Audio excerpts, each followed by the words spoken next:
ఎన్టీటీవీ తెలుగుకు స్వాగతం.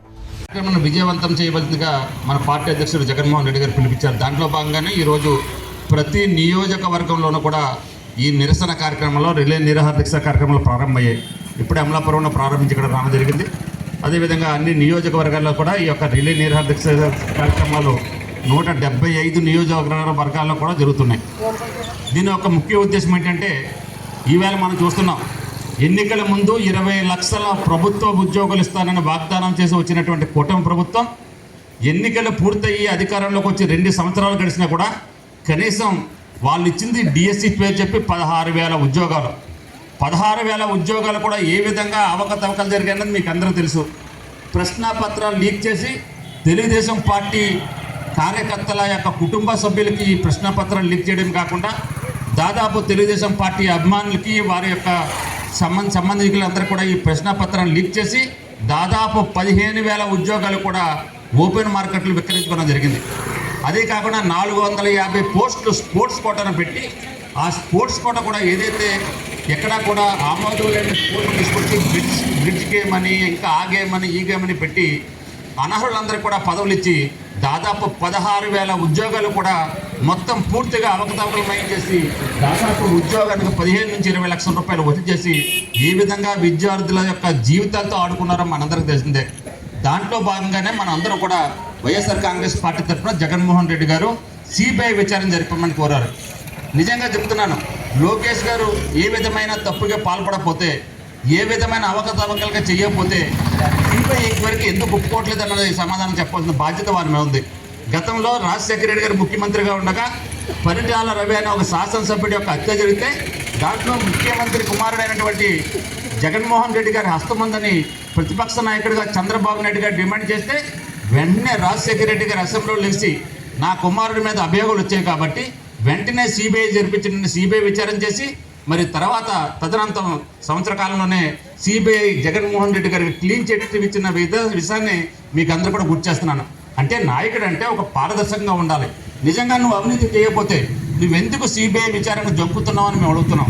తప్పనిసరిగా సిబిఐ విచారణ జరపాల్సిన ఆవశ్యకతని తెలియజేసుకుంటున్నాను. ఆ విధంగా ఈవేళ ఇచ్చిన 16,000 ఉద్యోగాలు కూడా తప్పులో తడకగా విద్యార్థుల జీవితాలతో ఆడుకున్నారు కాబట్టి ఈరోజు వివిధ ప్రాంతాల్లో నిరసన దీక్షలు చేస్తున్నామని మీకు తెలియజేసుకుంటున్నాను.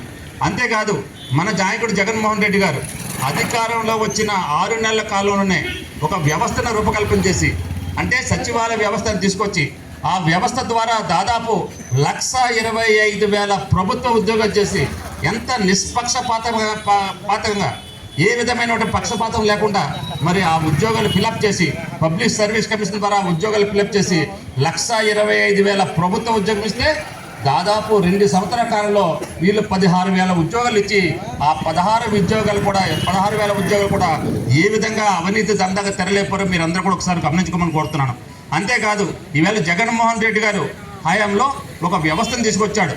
మరి ఎన్టీ రామారావు గారు 1983లో ఒక మండల వ్యవస్థను తీసుకొచ్చి ఒక విప్లవాత్మకమైన మార్పు తీసుకొస్తే జగన్మోహన్ రెడ్డి గారు అధికారంలో వచ్చిన వెంటనే 6 నెలల కాలంలోనే అప్పుడు ఉన్నటువంటి ప్రభుత్వంలో ఉన్నటువంటి పరిస్థితులను అధ్యయనం చేసి దాదాపు ఒక వ్యవస్థను తీసుకొచ్చి సచివాలయ వ్యవస్థని గ్రామాన మనకు కావాల్సిన వసతులు కానీ, సర్టిఫికెట్లు కానీ, డెత్ సర్టిఫికేట్ కానీ అన్నీ కూడా మన గ్రామంలోనే దొరికే విధంగా సచివాలయ వ్యవస్థను రూపకల్పన చేసి దాదాపు 1,25,000 విద్యార్థులు ఈవేళ మన విద్యార్థులు మన కళ్ళెదురుగానే ఈవేళ ఉద్యోగాలు చేసుకుంటున్నారు.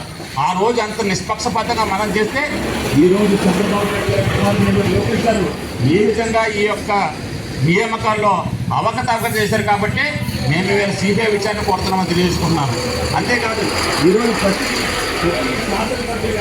ప్రతి మంత్రి గారి రాష్ట్రంలో ఉన్న ప్రతి ఒక్కరు కూడా ఏ విధంగా అభివృద్ధి చేస్తున్నారని మనం అందరూ చూస్తున్నాం. దాని గురించి ప్రత్యేకంగా మనం చెప్పాల్సిన పని లేదు. ఈవేళ ప్రజలందరూ కూడా గమనిస్తున్నారు. కాబట్టి తప్పనిసరిగా ఈ 4 రోజుల కార్యక్రమాన్ని కూడా ఏదైతే పార్టీ పిలుపు మేరకు మనం ఏదైతే రిలే నిరాహార దీక్ష కార్యక్రమం ఉన్నాయో ఆ 4 రోజులు కూడా ఈరోజు ఈవేళ అంబాజీపేట మండలం వరకు వచ్చినారు. మిగిలిన నియోజకవర్గ కార్యకర్తలందరూ కూడా వాళ్ళకి సంఘీభావంగా మనం ఈవేళ నిరసన దీక్షగా వచ్చి వాళ్ళకి సంఘీభావం తెలియజేయవలసిన బాధ్యత ఉంది.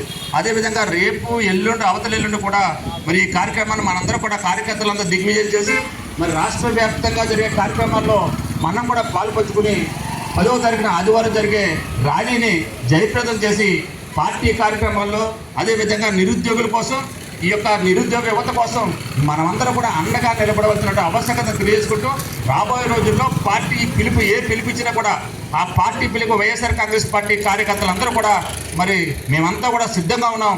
తప్పనిసరిగా రాష్ట్రం కోసం, రాష్ట్ర నిరుద్యోగుల కోసం ఏదైతే ఢిల్లీలో జంతర్ మంతర్ వద్ద నిరుద్యోగ యువత బయలుదేరి ఏ విధంగా కేంద్ర ప్రభుత్వం మెడల్ వచ్చిందో అదేవిధంగా రాబోయే రోజుల్లో ఆంధ్రప్రదేశ్ రాష్ట్రంలో కూడా చంద్రబాబు నాయుడు గారి ప్రభుత్వం చేసే ప్రతి అవినీతి పని మీద ఎలుగెత్తి చట్టాలు తెలుసుకుంటూ ఈ వైఎస్ఆర్ కాంగ్రెస్ పార్టీ ఇచ్చిన పిలుపు మేరకు ఈ కార్యక్రమాన్ని జయప్రదం చేస్తున్నటువంటి అంబాజీపేట కార్యకర్తలకి అదేవిధంగా గన్నవరం నియోజకవర్గ కార్యకర్తలందరూ కూడా నా హృదయపూర్వక నమస్కారాలు తెలుస్తూ మీ వద్ద ముగిస్తున్నాను.